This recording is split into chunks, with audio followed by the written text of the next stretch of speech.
Well, I am thrilled at this moment to introduce the first recipient for this year's conference of our Legislative Champion Award, and that goes to Assemblyman Chris Holden. Welcome, Assemblyman. I will give a quick introduction. Assemblyman Holden has been a passionate advocate for the equal rights of Californians with developmental disabilities. He brings to the legislature a lifetime of experience in public service through his many years on the Pasadena City Council and the Burbank-Glendale-Pasadena Airport Authority. He was first elected to the California State Assembly in 2012 and was overwhelmingly reelected in 2014, 16, and 18, and from a district that stretches across several of LA counties. And I have notes here on all the things that Assemblyman Holden has done for our community, but I'm just going to kind of speak off the notes here for a second, because Assemblyman Chris Holden has truly been a champion in the California legislature for Californians with intellectual and developmental disabilities, for the community that we all are on this, that are part of this conference. And we have fought tooth and nail over the last few years to get additional equitable funding, and not just equitable funding, but equity in civil rights for Californians with developmental disabilities. And there has been no greater champion than Assemblyman Chris Holden.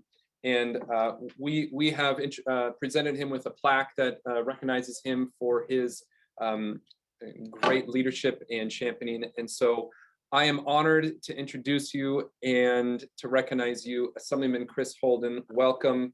And I hand it over to you to say a few words to us. Thank you so much. Well, thank you. Thank you, Jordan. Can you hear me okay? Yes, we can. Shows that I'm muted, but I guess we're good. Yeah. First of all, thank you, Jordan, for the kind words and the introduction, and I appreciate the recognition. You know, we've been engaged in our effort to try to bring equity and fairness and funding to the developmental disability community for a while now. And it's been one of the more perplexing journeys, I think, that I've had legislatively, where you have such great support from the legislature, and whether it's budget or policy, there's a continuous effort to try to provide greater resources and balance and fairness. And I will say that it's one of the few issues that we get, you know, basically bipartisan, but 100% bipartisan support for. And so I'm always been a little bit perplexed at why it's been so difficult to get the full funding in place that we've longed for so long. And I know that fundamentally the support is there, but we will keep fighting. We know that there are a lot of issues out there and a lot of balance that needs to be recognized in budgeting. But when you see such incredible professionals who dedicate their lives to uplifting the members of our community with developmental disabilities, and we're fighting for minimum wage, 15%, $15 an hour, it just seems insulting. Doesn't seem insulting, it is. And so we have a resolution that we're putting forward really just to highlight the workers. It's a joint resolution that we're putting forth in the next month that basically says we value our workers in the DDS community, and we recognize that they are sacrificing. They're sacrificing because their worth and value is so much higher than what they're being compensated at. And we really think that there needs to be a time when that there's greater equity. So when I talk about equity, the fairness is recognized. So we're doing that.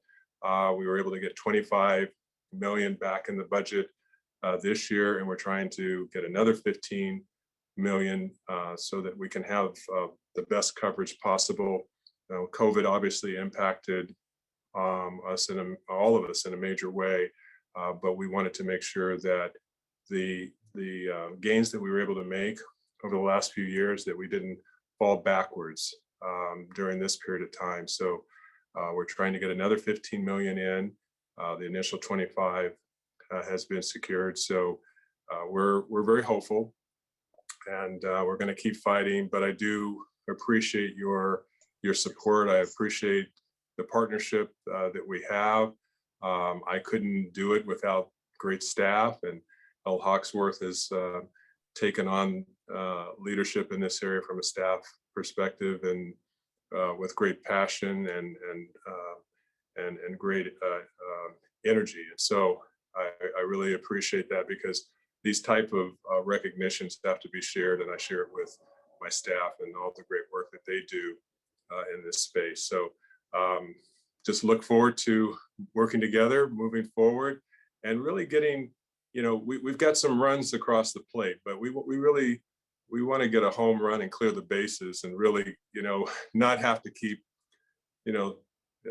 making our way through the challenges from year to year that we've had to. And with the rate study in place, we want to make sure that you get up to the full level, and so you don't have to beg for crumbs anymore. You shouldn't have to do that. So anyway, we're there with you in this battle, and we will prevail. And I look forward to continuing our efforts collectively. And thank you again for the recognition, and God bless. Thank you so much, and thank you to your staff. You mentioned, El, you do have incredible staff, and we are very grateful and honored to have a champion like you, Assemblyman Holden. And if you're in his district in the LA area, Pasadena area, please make sure that you say hi to him. And thank you again so much for joining us and for all your efforts. We have a lot of work to do, and we know that we're excited and honored that you are there with us. Have a great day. Thank you. You too.